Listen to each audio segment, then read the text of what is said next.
No Salmo 147, nós estudamos aqui recentemente, o versículo 13.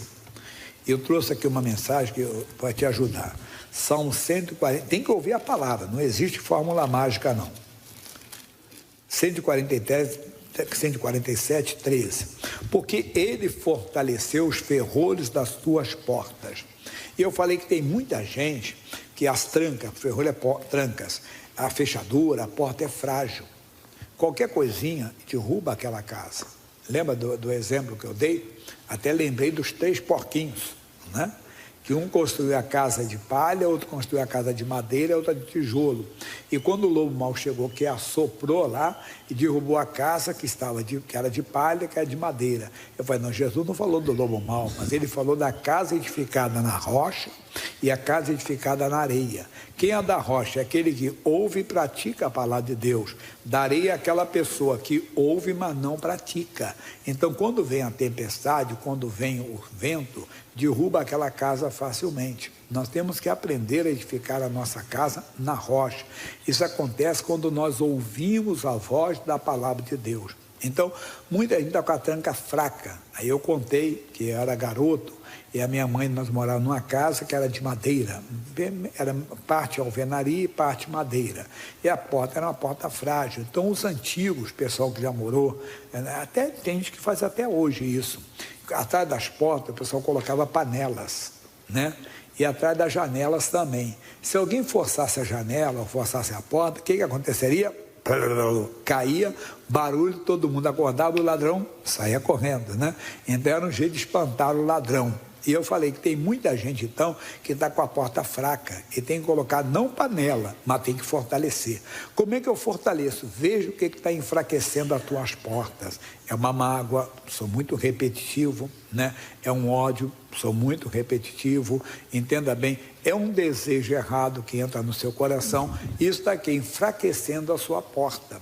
E enfraquecendo a sua porta, deixa a sua família fragilizada. Porque a sua família é abençoada dentro de você. Veja só que coisa aqui profunda. E porque ele fortaleceu os ferrolhos das tuas portas, abençoa os teus filhos, abençoa a tua família dentro de ti. Então, a família é abençoada dentro de nós. Por isso que nós temos que fortalecer os ferrolhos, ou seja, temos que fortalecer as trancas. Isso é da nossa vida espiritual. Não permitir que o diabo entre e venha roubar, entenda bem, a nossa comunhão com Deus. Venha roubar a nossa vida no altar. É muito importante. No livro de Josué, nós temos a história de Raabe. Raabe, aquela que tinha uma vida errada. A Bíblia fala dela aqui. Alô, está na hora de acordar não, está na hora de ouvir a palavra agora. Capítulo 2, versículo 9. E disse aos homens, bem sei que o Senhor vos deu esta terra, e que o pavor de vós caiu sobre nós, e que todo mundo da terra estão desmaiados diante de vós, porque temos ouvido que o Senhor secou as águas do Mar Vermelho diante de vós, quando saías do Egito, e o que fizeste aos 2 reis dos amorreus, a Seom e a Og, que estavam da além do Jordão, os quais destruíste. Veja que naquela época não tinha televisão, rádio, muito menos internet. Mas a notícia chegou. Chegou o quê? Que o Mar Vermelho tinha se secado. E o mundo conhecido daquela época ficou recebendo a notícia. Olha, uma coisa sobrenatural. Diz que foi uma ação do Deus Todo-Poderoso, o Deus dos Hebreus, que abriu o Mar Vermelho para o povo de Israel passar, quando eles estavam fugindo do Egito. Aí eles lutaram contra 2 reis poderosos, Seom e Og, rei dos Moabitas, e os venceu. Quer dizer, aquilo chegou até eles. A boa notícia tem que chegar, irmão, também na nossa casa. Olha, o filho da fulana não bebe mais, está sabendo? O que houve? Puxa, aquele cara era um pudim de cachaça, está indo na igreja agora. Não usa mais drogas. Ah, vai casar. Casar, mas ele não tinha uma vida assim, mas agora uma namorada, acredite se quiser. Mudou. Ela vai casar. Entende? Sabe quem vai ser? Uma vez até o pastor Hilton, pastor Antônio de Campinas, brincou a respeito de uma pessoa, né? Que disse que estava numa maternidade, e fala assim, e confundiam uma pessoa com a outra. Uma pessoa do mundo artístico, claro que eu não vou citar o nome, e que tem uma vida totalmente oposta àquela que é o Evangelho, né? Aí disse que a enfermeira falou, rapaz, milagre acontece mesmo, olha ali, a fulana está grávida, mas a fulana não era a fulana não, a fulana era uma outra pessoa, né? E a fulana que ela citou, é uma pessoa que vive uma vida totalmente oposta ao que é o Evangelho de Cristo. Então, é uma brincadeira que ele fez, porque a pessoa mas tinha confundido com outra pessoa, foi de brincadeira. Mas por que eu estou falando isso? Irmãozinho, essa notícia tem que chegar. O marido dela voltou para casa. Olha, eles casaram novamente. Olha o que aconteceu. O fulano está bem, está sabendo? Vai comemorar agora 80 anos, 90, mas não estava muito doente. Estava, mas Deus levantou, ou fez 40 anos, ou está não sei o quê. Quer dizer, essas notícias devem chegar em toda a nossa parentela, irmão. E até nos nossos vizinhos, e até as pessoas que não gostam de nós, elas vão entender que estamos conhecendo o Deus verdadeiro. Agora vem a mensagem de hoje, diz assim, ouvindo isso, desmaiou o nosso coração, e ninguém há mais ânimo algum por causa da vossa presença, porque eu sou vosso Deus, é Deus em cima nos céus e embaixo na terra. Agora, pois, jurai-me, vos peço, pelo Senhor, que vos fiz beneficência, que vós também fareis beneficência à casa de meu pai, e dai-me o sinal certo, de que dareis a vida a meu pai e a minha mãe, como também a meus irmãos e a minhas irmãs, com tudo o que tem, e de que livrareis das nossas vidas da morte. Rapaz, é demais isso aqui. A mulher, que a Bíblia diz, que Raabe era, pessoal? Prostituta. Aquela mulher de má fama devia ser rejeitada pela família, não é verdade? Deveria ser humilhada, fulana, a filha da fulana, a filha do fulano, sabe o que ela é, né? A irmã do fulano sabe o que ela é. Pois essa que tinha má fama teve um encontro. É o que a Bíblia fala lá em Romanos capítulo 5, versículo 20. Olha que coisa bonita, pessoal. Veio, porém, a lei para que a ofensa abundasse, mas onde o pecado abundou, diga, superabundou a graça. Irmão, é isso. Deus faz as coisas loucas para confundir as sábias. Quer dizer, aquela pessoa que era mais, vamos dizer assim, rejeitada ou mal falada da família, vai ser a bênção para todo mundo. Verdade. Nós temos que ver isso. Nós temos que prestar atenção nessas coisas que Deus faz, essa obra que Deus quer fazer. Nós não temos que nos sentir inferiores, porque tivemos um passado, talvez não da Raabe, mas um passado, entenda bem, sem vitórias ou sem brilho, né? Onde diz, aquele ali é um pobre coitado, aquela ali é a família. Eu lembro, eu contei, até no enterro da minha mãe, contei parentes lá. Aliás, enterro é onde você encontra parentes, né? É enterro e casamento que você encontra parentes, mas enterro ainda você acaba encontrando. E aí eu estava lá, quando eu falei de uma tia, que era muito bondosa, nós éramos filhos da família, como dizer assim, os primos pobres da família. E quando ela visitava lá em casa, que era esporádico isso, mas quando ela ia, eu lembro que ela chegava, como se fosse hoje, mais ou menos, eu calculo mais ou menos isso. Ela pegava R$20 ou R$50, devia ser R$20, mais ou menos, e ela dava para cá, nós éramos 7 filhos. Né? Ela colocava toda, dava assim, botava assim no short, botava assim. Eu lembro que quando ela saía, acho que ela não dobrava a esquina, minha mãe chegava e tirava de todo mundo, né? Mas não é isso não, coitadinha dela, ela fazia aquilo que era para comprar comida, vai dar para comprar outras coisas. E dava para nós hoje, como se fosse hoje, R$2. Aí, mas você ganha R$2 para uma criança, vale. Ele compra bala, compra pirulito, ele fica todo feliz, não é verdade? E ela pegava uma maioria, mas hoje eu entendo o que é isso. Mas você vê que nós éramos então os primos pobres da família, né? Tudo, a família. Mas Deus vai mudando, vai agindo, irmão, vai levando o evangelho através daqueles que parece que não tinham nada, mas que Deus vai dando. Mas o que eu estou dizendo para você? Amigo, é isso que nós temos que fazer, não importa o nosso passado, hoje nós somos responsáveis de levar salvação para toda a nossa família. Veja o que essa moça fez, ela pediu pelo pai, pela mãe, pelos irmãos, pelas irmãs, e com tudo que tem, quer dizer, toda a família do pai. Quem é a família do meu pai? Tem irmãs, tem a irmã até viva até hoje, não é verdade? Tem os sobrinhos, tem aquilo, família da minha mãe, a família dos meus irmãos, a família da minha mãe, minha família. É isso que nós temos de entender. Temos que fazer isso, temos que pleitear em oração. Ela pleiteou em oração: Deus, eu não quero nada que não seja o direito meu. Aí você vê que isso aqui aconteceu, foi muito bonito, né? Então aqueles homens responderam: a nossa vida responderá pela vossa até o ponto de morrer, se não denunciasse esse nosso negócio. E será, pois, que dando-nos o Senhor esta terra, usaremos contigo de beneficência e de fidelidade. Então ela os fez descer por uma corda pela janela, porquanto a sua casa estava sobre o muro da cidade, e ela morava sobre o muro. E disse: ide-vos ao monte, para que porventura vos não encontrem os perseguidores, e escondei-vos lá 3 dias, até que voltem os perseguidores, e depois ide pelo vosso caminho. Pronto, ela fez assim, eles fizeram um acordo, que iam colocar lá, entenda bem, aquela corda, que era uma corda vermelha, que tinha que descer por ali. O assunto para nós aqui já tá o bastante. Por quê? Porque eu tenho que ir agora para o Novo Testamento, em Mateus capítulo 5. Isso é muito forte. Mateus capítulo 5. Eu não posso pedir o que não está escrito na palavra. Mateus é o primeiro livro do Novo Testamento. O versículo é o 6. Bem-aventurados os que têm fome e sede de justiça, porque eles serão fartos. Então você tem que chegar a Deus, está escrito, crer no Senhor Jesus Cristo, serás salvo tu e a tua casa. Hoje não somos nós que fazemos o bem para alguém, não, foi Deus que fez por nós. A Bíblia diz que Deus amou o mundo de tal maneira que deu o seu Filho unigênito para que todo aquele que nele crê não pereça, mas tenha a vida eterna.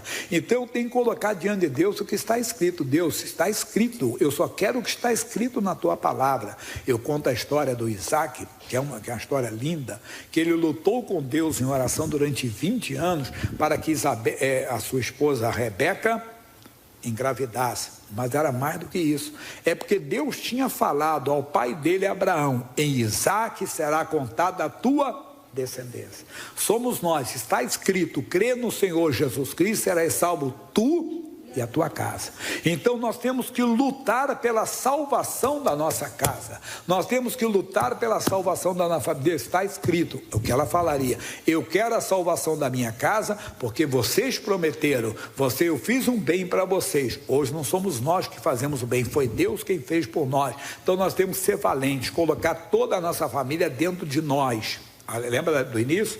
Nossa família é abençoada dentro de nós. Por isso nós temos que fortalecer os ferrolhos, nós temos que fortalecer a nossa vida espiritual. Onde estamos fracos, onde o diabo está conseguindo nos derrotando a nós, derrota a nossa família. Às vezes somos fracos nas emoções, somos pavio curto, explodimos facilmente, entenda bem, guardamos mágoa facilmente. Não, vamos nos fortalecer, mas nos fortalecer mesmo. É como o corpo forte, que tem mudança de tempo, vem frio, enxua, e ele fica forma. Quando o sistema imunológico está fraco, a pessoa fica logo resfriada, fica uma porção de coisa. Nós temos que fortalecer o nosso corpo, temos que fortalecer a nossa vida espiritual. Domingo, não estou querendo forçar você a vir para a igreja buscar Deus, vem se envolver, não tem esse negócio de desigrejado, não, Deus me ouve em qualquer lugar. É verdade, mas quando o Espírito Santo foi derramado, a igreja estava reunida. Então existe a reunião da igreja, é o corpo de Cristo reunido. Pastor Jaime, um dia uma senhora falou isso, mulher evangélica, eles querem assim, foi na época da pandemia, né? Fazem por causa dos dízimos. Espera aí, precisa vir à igreja para dar dízimo? Precisa vir à igreja? Não, hoje então é tão fácil. Você vai ter vezes, eu dou o zap para vocês aqui mesmo, incentivo até quem vem na igreja mandar, sempre dou o zap daqui, 11 996 55 30 68. Todo mundo que frequenta tem o envelope, no envelope tem as contas, manda para nós. Assim, manda para a igreja da casa que você frequenta. Por quê? Porque a conta é igual no Brasil todo. Então nós temos que ver isso. Então não é isso não, é para você não ser um desigrejado. Domingo vem buscar poder, vem se envolver, e todos os dias mantenha a sua comunhão, e fortalece, vigie. Não tem que só orar, tem que vigiar. Para quê? Para nada enfraquecer você, essas mágoas, esses sentimentos, e até o pecado que está aí, que às vezes vai querer nos atrair. Não, eu sou de Deus, sou morto para o pecado, glória a Deus por isso. Então vamos lá para Hebreus capítulo número 12, versículos 1 e 2. Portanto, nós também estamos rodeados de uma tão grande nuvem de testemunhas, tanto negativos como positivos. Na Bíblia Sagrada, você vai ver, nós não temos, entenda bem, que olhar para ninguém, porque quantas pessoas se perderam porque seguiram a um, seguiram a outro. Nós temos que seguir a Jesus. Nós não podemos pegar nenhum lugar como modelo, não, principalmente do mundo. Nós temos o caso do rei Acais, que ele fez uma grande maldade. Ele foi até a Síria, encontrar-se com o rei da Assíria, que era o império daquela época, dominava boa parte do mundo conhecido.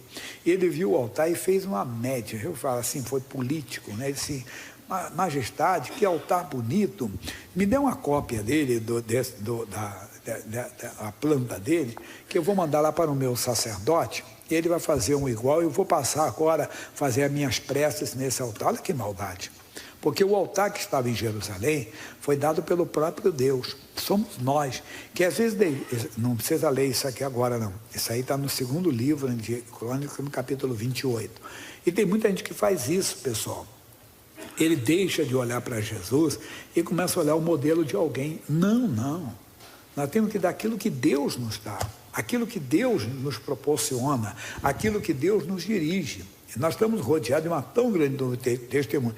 Deixemos todo o embaraço, não se embarace com essas coisas não, de maneira alguma. O sucesso não está no homem, o sucesso está em Cristo. O sucesso está na palavra de Deus. E o pecado que tão de perto nos rodeia, pecado estou fora, irmão. Mas hoje, infelizmente, até mesmo no chamado meio evangélico, vai entrando o pecado, porque a pessoa faz o quê? Faz o que fez o Acais. Quer fazer conforme o rei da Síria faz, o que o mundo faz para ser agradável. Não, nós aceitamos toda forma de amor. O que é amor? Amor é a palavra de Deus, é guardar a palavra. É João 14, 21, João 14, 23. Mas aí a pessoa quer ser conforme o mundo, irmão. Paulo, o apóstolo, foi tão sério nessa palavra, que ele diz no capítulo 12 de Romanos, que já tivemos lá hoje, no versículo 2, ele diz assim: e não vos conformeis com este mundo. Nós não podemos ser conforme a este mundo. E às vezes nós achamos que uma coisa de Deus não é, é pecado, irmãozinho, estamos fora. Não, mas é para salvar as pessoas. As pessoas se confundem muito, como Paulo diz: eu me fiz de tudo para ganhar todos. Espera aí. As pessoas começam a se fazer, não, para com esse negócio. Paulo não se fez, entenda, beberrão, ficou enchendo a cara para ganhar um beberrão.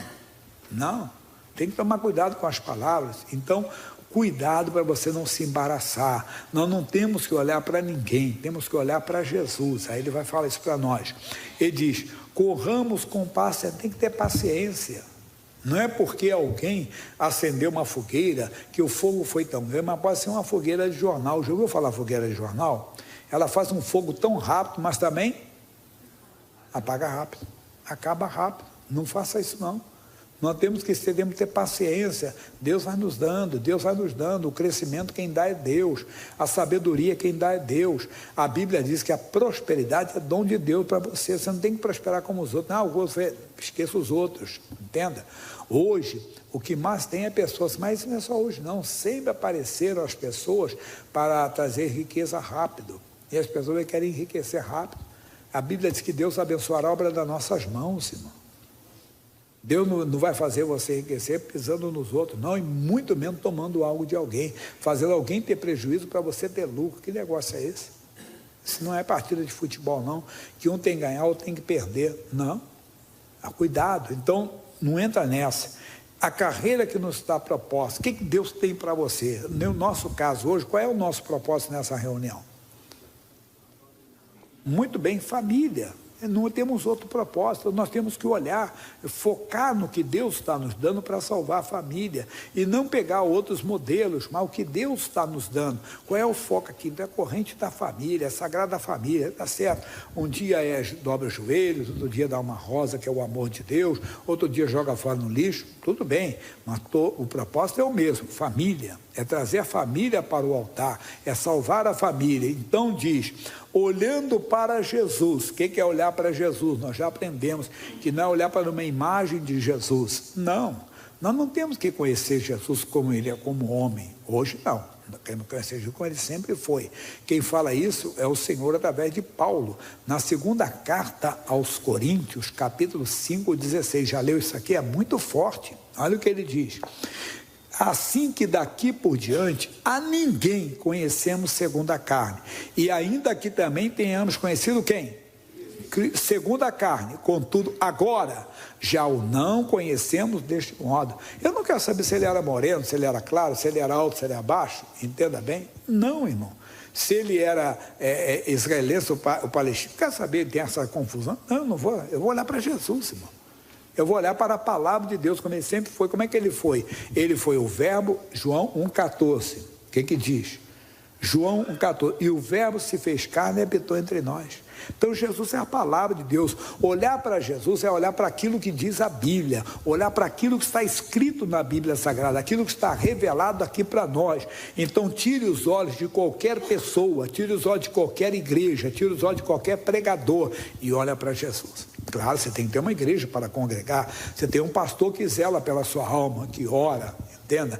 Aqui hoje, antes de vocês chegarem aqui, nós fizemos aqui a oração, ficamos 40 minutos aqui orando, mas na madrugada eu estava lá diante de Deus, com os joelhos dobrados, orando também, buscando, o tempo que eu orei com eles aqui, eu passei lá antes, entenda, um pouquinho mais com Deus ainda. Nós temos que buscar, pessoal. Então você tem que ter um pastor que vai zelar, que vai tomar conta de você espiritualmente falando, vai zelar pela sua alma, mas nós não temos que olhar para o pastor, porque o pastor está aqui hoje, amanhã ele não está, irmão. Jesus está. Nunca tire os olhos de Jesus. Mas o que é olhar para Jesus? É olhar para as promessas dele, como fez o Isaac, que eu citei para vocês. O que ele fez? Não, o Senhor falou a meu pai Abraão, que em mim será contada a descendência dele, então eu quero um filho. Eu não vou casar uma mulher, eu casei foi com essa aqui. É o que nós temos que fazer, perseverar, ser constante na oração, ser firme, ser valente. Deus é o meu filho, é minha filha, é minha casa. Hoje eles não estão na tua casa, Deus, mas eles estão dentro de mim, eu estou abençoando a vida deles. Eu estou quebrando o poder das trevas, o poder do diabo. É o que temos que fazer, isso é fazer a obra de Deus. Vamos para João agora, capítulo número 6, versículos 28 e 29. João capítulo 6, versículos 28 e 29. Disseram-lhe, pois, que faremos para executarmos as obras de Deus? Jesus respondeu e disse-lhes, singular, a obra de Deus é esta, que criais naquele que ele enviou. Para que negócio? Isso que é fazer a obra de Deus, é olhar, entenda bem, para Jesus e fazer como ele fazia, para nós fazermos também. Aí voltando para Hebreus, que eu vou voltar aqui, 13:8, o que diz? Jesus Cristo é o mesmo ontem, hoje e eternamente. Mas se eu disse para não olhar para ele como homem, não, como ele sempre foi, ontem, ontem, palavra de Deus, hoje, como temos que ver a palavra, e ele vai continuar sendo a palavra. Veja o 9, diz assim, não vos deixeis levar em redor por doutrina várias extremas. Vão aparecer essas doutrinas, irmão, mas não estou falando mal de igreja nenhuma, estou falando cuidado, tem umas que é fogueira de jornal, que eu já falei, e diz assim, porque bom é que o coração se fortifique com graça, com a obra de Deus, e não com manjar, que são coisas até apetitosas, mas não é obra de Deus, que ele não traz fé para o seu coração, o que traz fé é a palavra de Deus, não é manjar, e de nada aproveitaram o que eles se entregaram. Então, voltando aqui, você tem que olhar para aqui e dizer assim, eu vou fazer o que ele mandou. Essa é a obra de Deus. O que é a obra de Deus? Que criais naquele que ele enviou. Aí Jesus foi bem claro, meu irmão, Marcos capítulo 16, versículo 17. Jesus foi claro. Você quer ver? Veja se você está fazendo a obra de Deus. E estes sinais seguirão aos que crerem. Em meu nome expulsarão demônios. Se eu digo que creio, eu tenho que fazer o que ele fazia. Ele está dizendo aqui, olha, os sinais seguirão os que crerem. Você vai ver uma pessoa que é crente mesmo. Não é que usa roupa tal, ou não, pode, claro, se veste decentemente, mas aquele que crê, ele faz o que Jesus fazia. Ele está dizendo, os sinais seguirão os que crerem, em meu nome expulsarão demônios. Você tem que ver se você é crente mesmo, se você está crendo. O que é expulsar o demônio? Não é só fazer a pessoa ficar deitada, não. É você entrar em oração. É um demônio que prende meu filho na bebida, você vai fora dele. Mas eu mando, não vai, pastor, porque você não anda por fé. Quando você mandar, você diz assim, já mandei, não adianta, já mandei, o seu vício está amaldiçoado. Não adianta, mas parece que não foi. Andamos por fé e não por vista. E não adianta, diabo, eu já amaldiçoei teu vício, já te mandei embora, não vou te mandar de novo, não, o seu vício está amaldiçoado. Ele continua bebendo, parece que não está adiantando nada. Não adianta, Satanás. Eu já expulsei, o seu vício está amaldiçoado, o seu adultério, o seu nervosismo em você, sua doença, seu medo. Você é dominado pelo medo. Mas eu sinto medo, eu não quero sentir medo, mas eu sinto. Porque você não está andando por fé. Eu já orei. Os sinais seguirão os que creem em meu nome, expulsarão demônios, falarão novas línguas, que é o batismo com o Espírito Santo, irmão. Você tem que ser batizado. Eu contei até para um missionário semana passada, que uma vez eu estava na Praça da Sé, e uma moça perguntou, uma senhora, não me lembro da idade muito não agora. Aí ela falou assim, o pastor Jaime, o missionário fala polonês? Ele disse assim, eu sei que ele estudou russo, né? Polonês eu não sei. Ele disse, não, porque ele estava orando, quando ele estava orando, ele disse, não, é um dom do Espírito Santo. Né? Que Deus, lá no Pentecoste, a Bíblia diz que haviam pessoas de várias nacionalidades, e eles ficaram perplexos. Mas o que é isso? Eles estão falando na nossa língua, como se fosse aqui hoje, né? Os idiomas conhecidos hoje. Ele está orando, um está falando inglês, outro não sei o quê, mas é um idioma desconhecido que nós nem conhecemos. Eu, por exemplo, um dia eu estava orando, uma pessoa que falou para mim, então, o pastor já, uma mulher falou lá fora, tinha uma família, eu disse, esse pastor está orando em hindi, que ele fala, hindi que é uma língua da Índia. Foi a obra do Espírito Santo. Então, nós temos que verificar, buscar, porque isso é importante. Tem dias que nós não saberemos orar como convém, e o Espírito Santo nos ajuda. Paulo fala que quem fala línguas estranhas a si mesmo se edifica. 1 aos Coríntios, capítulo 14. Eu vou entrar mais nesse assunto na frente, não dá para falar tudo de uma vez só agora. Aí, vamos voltar aqui nesse assunto que é importante. Ele diz assim, e pegarão nas serpentes. Tem medo de negócio de demônio, não. E beberão alguma coisa mortífera. Não é você beber veneno, não. Isso é tudo figura. Não lhes fará dano algum. E imporão a mão sobre os enfermos e os curarão. Mas nós não queremos fazer isso. Porque vão dizer que li uma vez, eu li um homem de Deus. Deus é evangélico, é de Deus. Entenda, mas ele com medo de ficar, das pessoas falarem, ele tem medo, ele orou por uma pessoa que ficou curada, ele disse, mas eu não sou curandeiro, não. Para com isso, claro que você não é curandeiro, quem cura é Jesus. Você orou em nome de Jesus, mas nós não podemos negar. A oração é uma pessoa, entenda bem, quem cura é o poder de Deus, mas você ora, você impõe as mãos como Jesus mandou, porque você é crente, e os sinais seguirão os que crerem. Isso vai acontecer na sua casa, vai ter oportunidade, a pessoa vai te perguntar, lembra do início, que eu falei da Rabi? Aquela que tinha uma má fama, foi ela que levou salvação para toda a família. Quer dizer, a pessoa vai ficar sabendo, o filho da fulano, o filho, o marido dela, a esposa dele, o pai dele não era pinguço, o pai dele não era, mas agora está na igreja. E diz que quando ele ora, Deus abençoa, as pessoas vão te procurar. As oportunidades vão surgir, mas, ora, o Senhor, depois de ter lhe falado, foi recebido no céu, e assentou-se à direita de Deus, e eles tendo partido, pregaram por todas as partes, atenção, cooperando com eles o Senhor, e confirmando a palavra com o quê? Com sinais que se seguiram, amém, é isso que tem que acontecer, igreja, nós temos que fazer exatamente dessa maneira. E Jesus depois foi mais ainda, ele deu um basta nisso em João 14, 12, quando ele fala sobre isso. João 14, 12. Na verdade, olha o ênfase que ele está dando, olha aí o destaque nas suas palavras, na verdade, ou seja, vamos parar de conversa fiada, vamos parar de mimimi, vamos parar, entenda bem, de lenga-lenga. Na verdade, vos digo que aquele que crê em mim fará o quê? As mesmas obras. E a igreja quer fazer outra obra.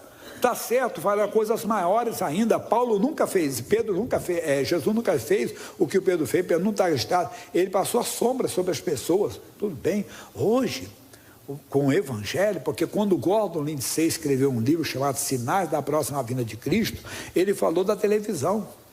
Mas hoje nós temos a internet. Pessoal da nossa época, o pessoal não precisa ter tanto tempo assim, pessoal de 40 anos para cima vai lembrar, eu tenho mais de 60, 65, mas lembra do jornal, nós líamos nos jornais as notícias que aconteciam no dia anterior, né? Quem é que nunca ficou na perna de uma banca de jornal olhar uma notícia, né? Ou quando alguém abriu o jornal, todo mundo colocava o bizu assim, olhava, né? O jornal, sempre gostava de ler notícias, tudo. Isso hoje é automático, irmão. Você vê a tragédia do Sul, nós estamos presenciando, vendo ali, tem emissora que colocou 24 horas o que está acontecendo. Toda hora você vê, e nós oramos, já que intercedemos hoje, mesmo nós fizemos oração por lá e tudo, mas só para você entender como é que é as coisas. Hoje então, vai ter mais ainda, então isso vai se espalhar, assim como a notícia chegou naquele dia, rápido, dizendo, eu estou sabendo. Nós aqui ficamos sabendo, o que vocês estão sabendo? Que o Mar Vermelho se secou. Nós ficamos sabendo o que aconteceram com os reis dos Moabitas. Quer dizer, se naquela época que era de boca em boca chegou até lá, não era tão distante assim, mas era umas centenas de quilômetros. Chegou. Imagine hoje, pessoal, nós temos que revolucionar esse mundo. Eu tenho orado, nas minhas orações, eu não oro só pela Igreja da Graça, não, com todo o temor a Deus. Eu oro pelo avivamento das igrejas no Brasil para sacudir esse mundo, irmão. Para sacudir mesmo. O pastor Gil estava aqui do nosso lado, está lá na Romênia, ajuntando multidões. Quer dizer, isso eu falei, não tinha que ter 1000 pastores assim, para sacudirem o mundo, para mostrar a grandeza de Deus, mostrarem o poder de Deus, mas pessoas que vão se empenhar, e Deus vai levantar colunas. Eu oro, porque há diversidade de ministérios, um prega, o outro intercede, o outro financia. Precisamos de colunas na igreja, mas não é para quem está no púlpito. O púlpito, entenda bem, eu fico triste quando eu vejo o pastor chegar assim: ô pastor Jaime, que tem um negócio. Como é que é negócio? Você é o que, irmão? Eu sou pastor, eu pensei que o pastor não faria isso. O pastor não vem oferecer negócio para ninguém. O pastor dá a palavra de Deus, irmão. Mas vem quando tem pastor que está bem, se ele tem o emprego dele secular, outra coisa. Mas, amigo, nós fomos chamados para ganhar almas. Nós fomos chamados para apacentar ovelhas, entende? Então, muito claro. Então, nós vamos precisar de homens que vão ter renúncia da vida, vamos precisar de intercessores. O pessoal desse evangelismo daqui da sede, como eu amo esse pessoal, irmão. Eles não me pedem um centavo, eles vão para as praças, não distribuem alimentos, entende? Aí eu falei para a senhora do evangelho, mas se você der só o pão e o suco, isso todo mundo faz lá fora, você tem que dar Jesus também. Não, pastor, e cada testemunho bonito que vem, de pessoas que se convertem. Falei do rapaz, professor de teologia, queria se matar, porque ele se sentiu causador de um acidente na família, entende? E ele se deprimiu tanto, que colocou no coração que ele tinha que se matar, mas aí Jesus fez a nossa obreira valente, nem sei que é uma obreira, ele passou, ela ficou assim na frente dele. Espera aí que Deus tenha uma bênção para o senhor. E ele querendo sair, porque ele queria lá se matar, entenda bem, numa região aqui de São Paulo. E ela ficou na frente dele assim, chamou: não, eu estou com um problema muito sério. Espera aí, chamou a líder do evangelismo, lá das mulheres que vencem, deu a palavra para ele. Ele disse: agora eu sei que Deus me ama ainda. Professor de teologia, é isso que nós esperamos. Então vai ter essas pessoas, vão fazer a obra de Deus. Vai como ele mandou, não do outro jeito, é como Jesus mandou. Só para terminar, Salmo 64. Ô, meu irmãozinho, isso é muito bonito. Eu tenho pedido para Deus versículos que eu nunca citei aqui, para citar, trazer coisas novas e coisas velhas. 64, versículos 9 e 10. E todos os homens temerão e anunciarão o quê? A obra de Deus, e considerarão prudentemente seus feitos. Pessoas vão notar isso, todos os homens, em todos os lugares, entenda bem. O justo se alegrará no Senhor, é aqui que nós nos alegramos, entenda, e confiará nele, e todos os retos de coração se regozijarão. É isso que tem que acontecer. Vamos fazer a obra de Deus.